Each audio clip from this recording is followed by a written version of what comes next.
I decided to revisit Dollar Tree vinyl and try some of your suggestions for cutting it with the Cricut. For this test, I used my Cricut Maker with the standard grip mat and the fine point blade in my machine. For each cut setting, I will be cutting on the default pressure so it's all equal, and keep in mind that these settings can differ slightly with other Cricut machine models. Now before we try the cuts, I want to show you how to create a custom cut setting in Design Space. So you'll want to click on your profile name and go to Settings, then Machines, and Custom Material Settings. And then select your machine, and you can adjust any of the pre-programmed settings by clicking Edit on the right, or scroll all the way down to the bottom of this custom material screen and click Add New Material. Then once you click that, it'll allow you to give it a name, and then just click Save, and we can adjust the pressure, which is the setting for the cut, and then you can also select multi-cut, which means cutting it more than once or twice, and the blade settings. That depends on the pressure, I believe, so not all blades will be available for all pressures, if that makes sense. So once that's all done, we'll just go back up and X off of this, and you'll find your setting once you go to cut. So starting with the Dollar Tree permanent vinyl paper, I tried the vinyl setting, which one of you suggested, and here are the images I used for each of these cuts, all the same. And you were absolutely right. This cut perfectly, aside from one little piece that came off of the page. The weeding was flawless, and this worked really well. So this is the vinyl setting. I also tried the washi sheet setting, which another one of you suggested, and I think this one actually worked a little bit better. So this is the one that I'll continue to use for the Dollar Tree vinyl paper. But after weeding both cuts, you can see these look exactly the same. So you'll have to let me know which works better for you if you try these.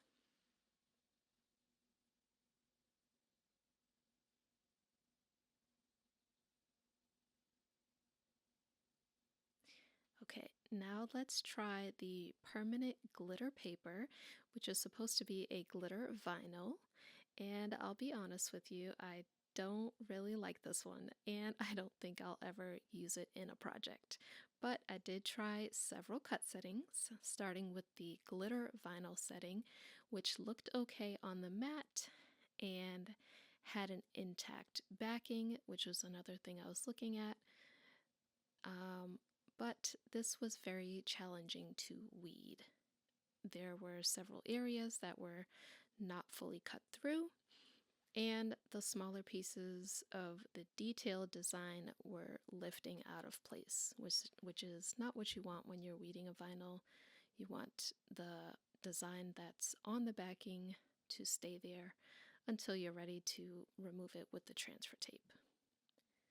So you can see here I'm getting some areas that I'm having to pull, and that can really mess up the design.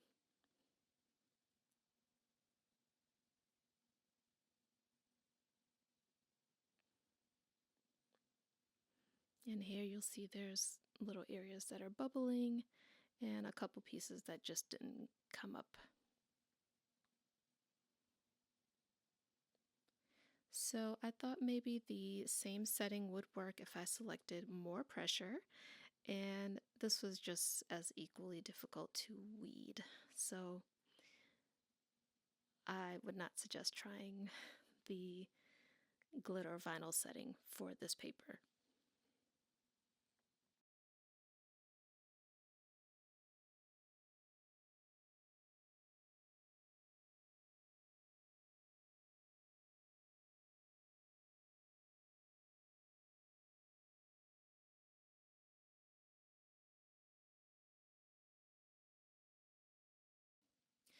I did try another one of your suggestions and added a custom cut setting, which seems to work for the Cricut Joy, but you can see here it was way too much pressure with the Maker, and that's the cut setting of 145.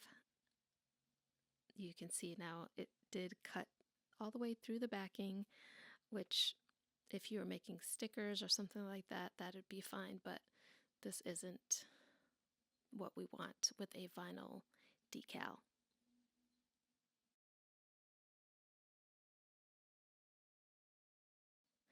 I also tried a couple other custom settings, neither of which cut or weeded very well.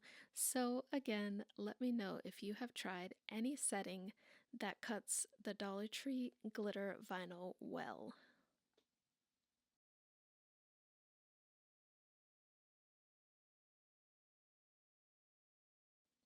The Dollar Tree iron-on is actually decent quality, and I've shared projects using it, so I'll go ahead and link to those videos.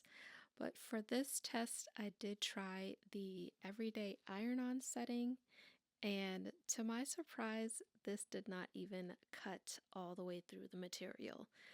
You'll see in a second, I could see the outline, but that was about all. This just did not make a deep enough cut for me to weed anything out of this. So then I created a custom Dollar Tree iron-on setting with a pressure of 150. And this was a better cut, but I still struggled to weed out the design. As you can see, I'm having to push down and hold the smaller pieces to lift the negative parts off of it, and it just should not be that difficult. And for a third time, I tried just increasing it up to 160, which was not much better.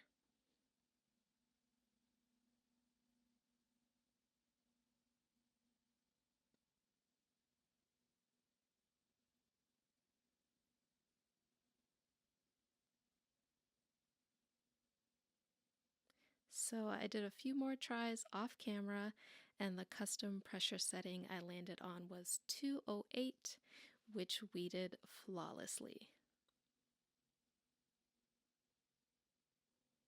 As far as the iron-on foil, the Cricut foil iron-on setting was a no-go. It just kind of tore around the edges. It did not work very well. But the setting called foil tape shiny side down resulted in this, which was a really easy weeding process, and the lines were just cut very well. And finally, for the Dollar Tree glitter iron-on, which is a surprisingly thick material, I needed to go no further than the glitter iron-on setting. It cut and weeded very well, and the only gripe I have is that the backing of this material was a sticky mess. I think that ironing this onto a project might leave a lot of unwanted glitter residue. So I don't know if I'll be actually using this for a project.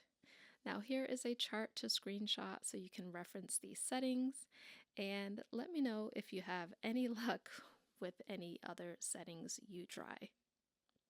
Check out this video to see how well Dollar Tree vinyl sticks to different surfaces, and I'll see you in the next one.